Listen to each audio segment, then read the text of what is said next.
उन्हाळ्यात थंडावा देणाऱ्या, पोटाला शांतपणा आणि पचनाला हलक्या अशा रेसिपी आपण बनवत आहोत. त्यातली आजची 2 क्रमांकची ही रेसिपी आहे ज्वारीची आंबील.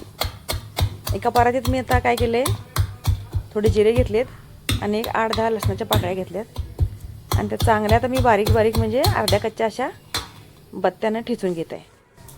हे पाहू शकता.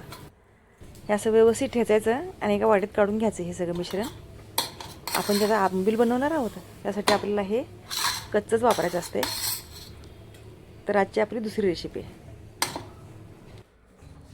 आता हे ज्वारीचं पीठ आहे. हे 3 टेबलस्पून मी एका पातेल्यात घेत आहे. 3 टेबलस्पून ज्वारीच्या पिठाला 1 लिटर पाणी लागते.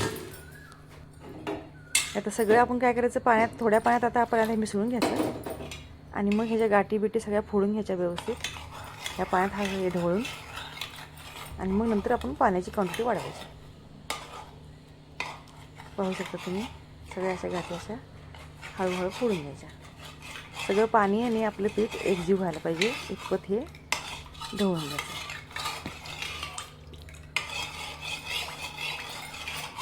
चवीला अतिशय उत्तम, एकदम हलकी पचनाला, अजिबात पोटाला जड होत नाही आणि थंडावा देणारी अशी ही ज्वारीची आंबील. आता एका पातेल्यात मी काय केले, अगदी अर्धा टेबलस्पून तेल टाकलं आहे आणि त्यात मोहरी अर्धा टेबलस्पून टाकल्या. तेल एकदम कमी झालेच असते, तर मग चव बिघडते. आता ह्यात पाणी ओतायचं आपण,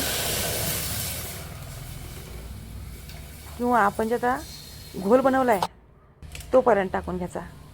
पाणी टाका अगर घोल टाका, काही पण चालतं. हे बघा, आणि त्याला लागेल तेवढं पाणी. ह्या पातेल्यात मी फोडणी केली होती, त्याच पातेल्यात मी आंबील करत आहे. बघू शकता तुमची, म्हणजे हे कितपत पातळ पाहिजे, तर आपण पाणी जे पितो त्याच्यात थोडंसं दाट पाहिजे, म्हणजे शिजून थंड झालं की आणि थोडंसं घट्ट होते. हे चवीपुरतं मीठ गेलं आणि आता जेवढं आपण पाणी वापरले तेवढंच ताक पण ह्यात वापरायचं आहे. म्हणजे 3 टेबलस्पून पिठाला 1 लिटर पाणी आणि 1 लिटर ताक असं प्रमाण आहे. अतिशय थंडावा देणारी आणि पौष्टिक अशी ही आंबील आपली तयार होत्या. त्याला 3 ते 4 मिनटं उकळून घ्यायचं, मंद गॅसवर, स्लो गॅसवर. मग गॅस बंद करायचा, म्हणजे आदल्या दिवशी करून ठेवा. आज रात्री करून ठेवा, उद्या सकाळी तुम्हाला ती खाता येते. आता आपण काय करायचं, एका बाउलमध्ये ते सगळं हे आंबील काढून घेऊया आणि आपण जे आता मसाला बारीक केलेला आहे, जिरं आणि लसूण, ह्यात हे साधारण 1 टेबलस्पून आपण ह्यात घालायचं कच्चंच. एकदा हे करून बघा, खाऊन बघा.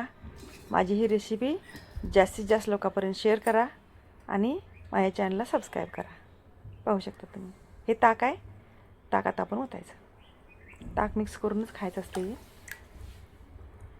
हे सगळ्यांना आवडते. लहान मुलाला पचनाला हलका असते, त्यामुळे लहान मुलं, म्हातारी माणसं सगळ्यासाठी योग्य आहार आहे. उन्हाळ्यात पाण्याची मात्रा असते हे जास्त प्रमाणात, त्यामुळे शरीराला पाण्याची गरज पण ह्यामुळे भागते. थंडाईच्या सगळ्या रेसिपी मी रात्री 8 ते 9च्या दरम्यान नक्की करून ग्रुपवर टाकायला लागलो आहे. कमेंट बॉक्समध्ये नक्की सांगा.